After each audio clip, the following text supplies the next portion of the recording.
The LG G series was LG's main line of smartphones, with a few other devices like tablets and watches. This line was how LG competed with the likes of Samsung and Apple in the ultra-competitive mobile space. The G series of phones featured 10 iterations of first and major developments in the smartphone world. Let's take a look and see how LG fought for relevancy over the last 10 years.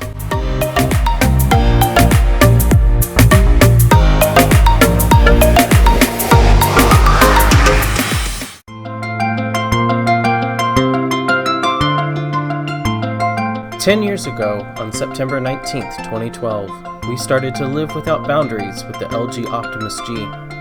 Branching off of the popular Optimus line, LG introduced the Optimus G, sporting a Qualcomm Snapdragon S4 processor, Android 4, 2 GB of RAM, 32 GB of internal storage, 2100 mAh battery, 1.3 megapixel front and 13 megapixel rear camera, and a 4.7-inch IPS display with Corning Gorilla Glass 2 on the front and Gorilla Glass on the back. The AT&T model was the only variant that could have its storage upgraded with an SD card, but its internal storage is limited to just 16 gigabytes and the camera just 8 megapixels. The phone was generally well received, with CNET calling it undoubtedly the best phone LG has ever released, and selling over 1 million units just 4 months after its release. The Optimus G received updates to Android 4.2, with some models receiving Android 4.4.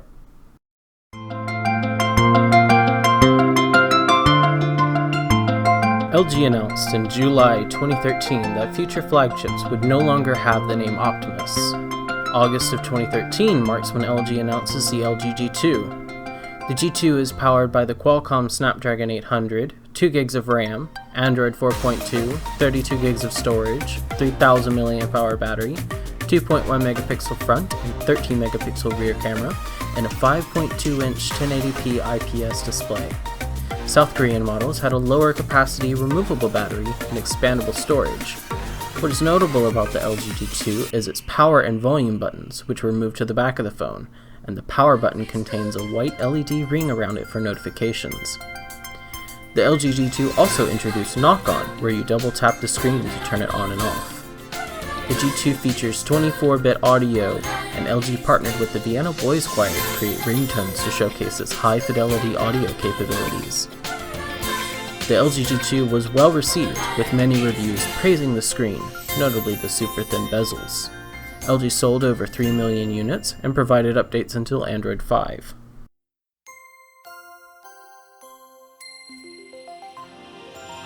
We will take a moment here to mention the LG GPad, LG's first widely available tablet. The GPad has an 8.3-inch 1920 by 1200 IPS screen, Qualcomm Snapdragon 600 processor with 2 GB of RAM and 16 GB of storage. The GPad has 2 additional variants in the US in addition to the Wi-Fi model, the Google Play Edition, which had a stock Android experience, and a Verizon LTE variant. The model shown here is a Korean LG U Plus model with all the U Plus customizations. The GPad shares designs with the LG G2 and launched with the same Android 4.2 and received up to Android 4.4. The GPad had all the software features of the G2 such as Knock On. LG made other tablets, but this is the only tablet I remember ever seeing in stores and receiving actual marketing space in those stores.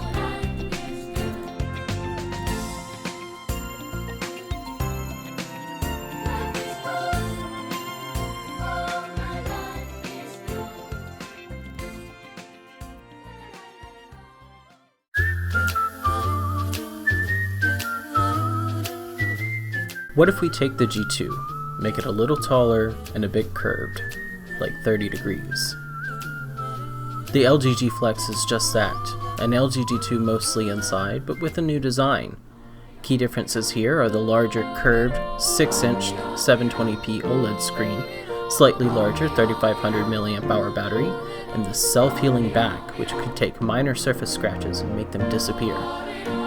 The G Flex was announced in October of 2013 and met with mixed reviews. The durability was praised, but the self-healing seemed pointless, and the hardware was deemed too similar to the LG G2. The G Flex shipped with Android 4.2 and was updated to Android 4.4.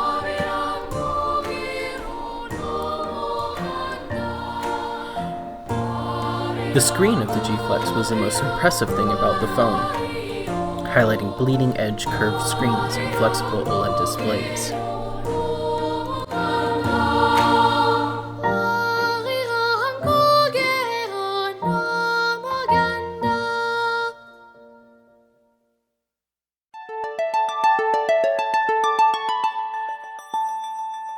LG kept going with this bleeding-edge technology by releasing the LG G3 in May of 2014. The G3 featured a first-ever mainstream 1440p display at 5.5 inches and laser autofocus for the camera. The G3 kept many of the design cues of the G2, such as the thin bezels and rear-mounted power and volume buttons, but upgraded the specs with a Qualcomm Snapdragon 801, 3 gigs of RAM, 32 gigs of storage, 3000 mAh battery, and a 2.1 megapixel front and 13 megapixel rear camera with laser autofocus. The laser autofocus was something entirely new for smartphone cameras, being brought over from LG's robotic vacuum division. This allowed the phone to have quicker autofocus times and greater tracking control for subjects and photos. The G3 launched with Android 4.4 and was met with good reviews, with one major criticism being LG using a metallic finished plastic rather than real metal. The software was also praised, with LG's "Simple is the new smart" slogan, and paring down the punchy colors and skeuomorphism to match Google's more mature design. The G3 also brought LG's knock code from the LG G Pro 2, a Korean market phone, to the mainstream, which allowed you to tap 4 quadrants, even with the screen off, to unlock the phone. This feature was retroactively brought back to the G2 and G Flex with a software update. The G3 received up to Android 6 and sold over 6 million units.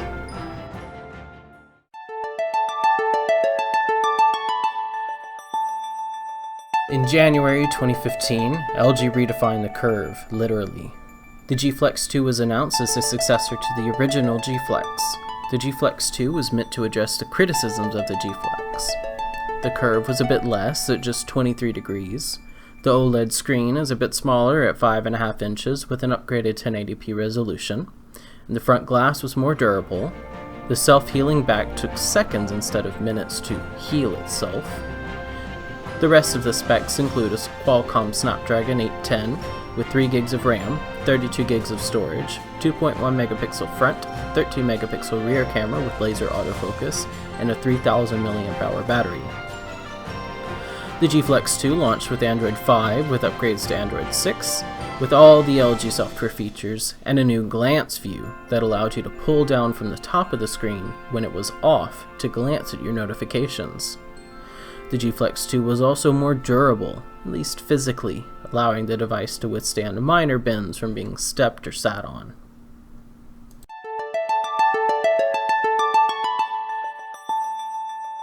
A few months later, in April of 2015, LG announced the LG G4. The G4 kept the same general design of the G3, but upgraded many of the specs and refined its design, featuring many different rear cover designs and materials, such as leather. The G4's specs include a Qualcomm Snapdragon 808, 3 gigs of RAM, 32 gigs of storage, upgraded 8 megapixel front and 16 megapixel rear cameras, 3000 mAh removable battery, and a 5.5-inch 1440p IPS display. The G4 launched with Android 5.1 and received up to Android 7. LG's G4 was praised for its camera quality and for the use of removable batteries and expandable storage when most other companies had given that up. The use of the Snapdragon 808 was noted as well, with some saying the 808 performed better than the 810 in some situations, due to the 810 having overheating issues. This is where we get into the major issues LG was facing. The G4 and G Flex 2, among others like the Nexus 5X and LG V10, were plagued with manufacturing defects that would send these phones into a boot loop. This was caused by poor solder used during manufacturing, and even led to a lawsuit against LG claiming that, while LG knew about the defects, they did not take action to repair or replace devices affected and continued to sell defective devices. This issue affected my own G Flex 2 and G4, with the solution of the G Flex 2 being to bake it in the oven to reflow the poorly done solder joints on the processor. The G4 died right before filming with no resolution.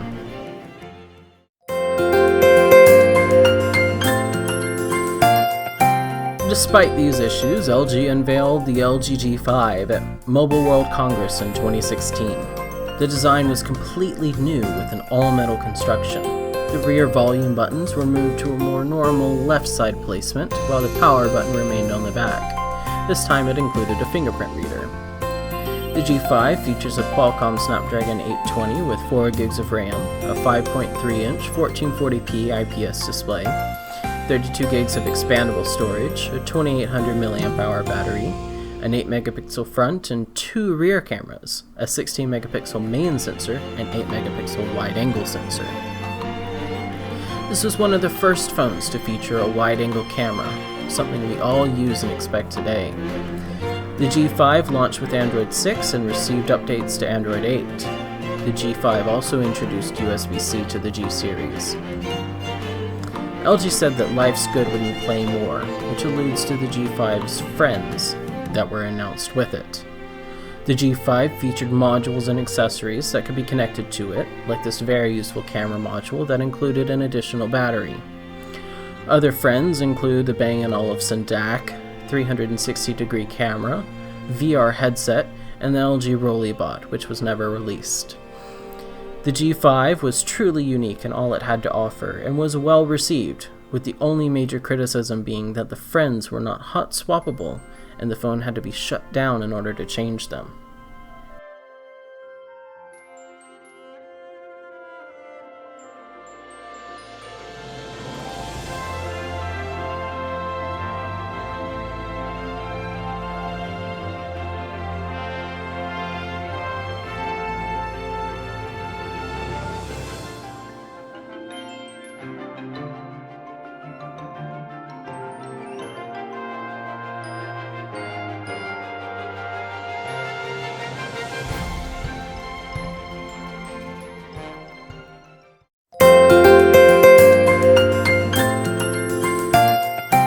Sadly, LG's playdate ended with the G5. Mobile World Congress 2017 brought us the LG G6, which was a huge departure from the already huge departure of the G5. Gone are the LG friends in favor of a premium design phone made from metal and glass.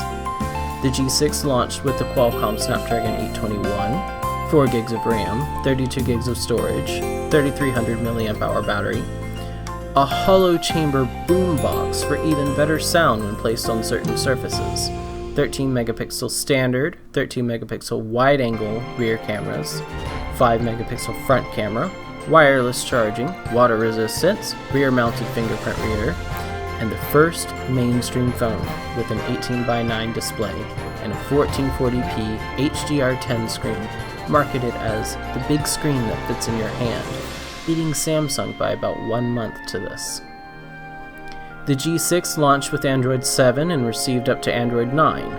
It was noted that even though LG used a last generation processor, when compared with the Samsung Galaxy S8, which used a Snapdragon 835, there was virtually no difference in real-world use of the phone, only in synthetic benchmarks. The G6 was touted as LG's most appealing phone yet.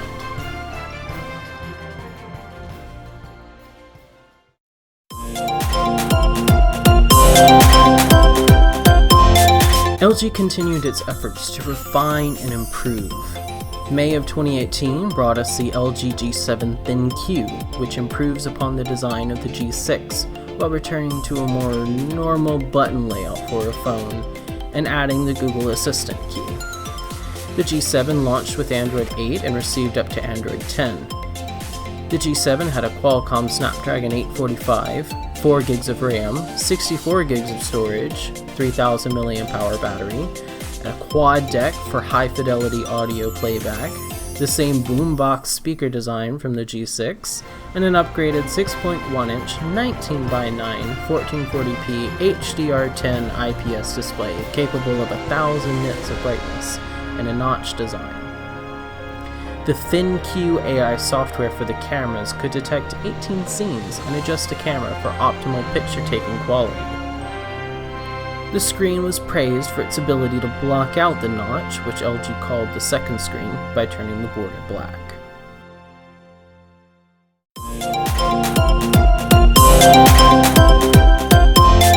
February 2019, LG announced the LG G8 ThinQ. Keeping with the same design of the G7, the G8 switches to 6.1-inch IPS display for an AMOLED display. The G8 features a Qualcomm Snapdragon 855, 6GB of RAM, 128GB of storage, 3500 mAh battery, 8MP front, 12MP main, and 16MP wide rear camera, and all the same features from the G7 like the quad DAC and boombox speaker. LG upgraded the audio on the G8 even more by utilizing the same crystal OLED technology from its televisions, and turned the screen of the G8 into a second speaker by use of a piezoelectric speaker which vibrates the screen to create sound.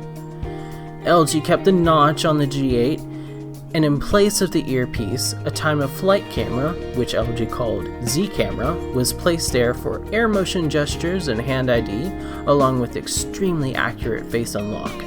Hand ID worked by reading the veins in your hand. While it was pretty finicky at launch, it did get better. This is usually a symptom of first-generation new technology. Folding phones are no stranger to this. The G8 was extremely well received as a phone, but harshly criticized for its Hand ID and air motion gestures, with these features being the main reason for a less than excellent reception.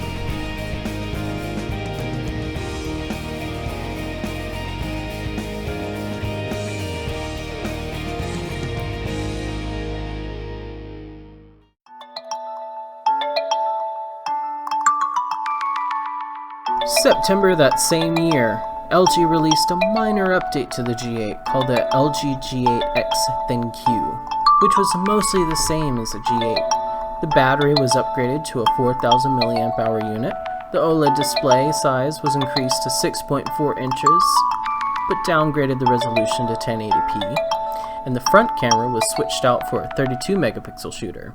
The G8X launched with Android 9 and would receive up to Android 12.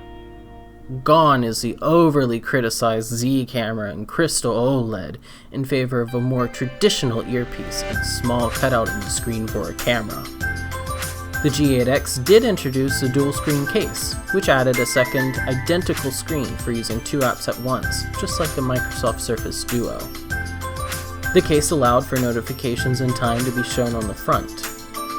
Even though the screen resolution was decreased, LG added an under-display optical fingerprint reader, a first for the G series.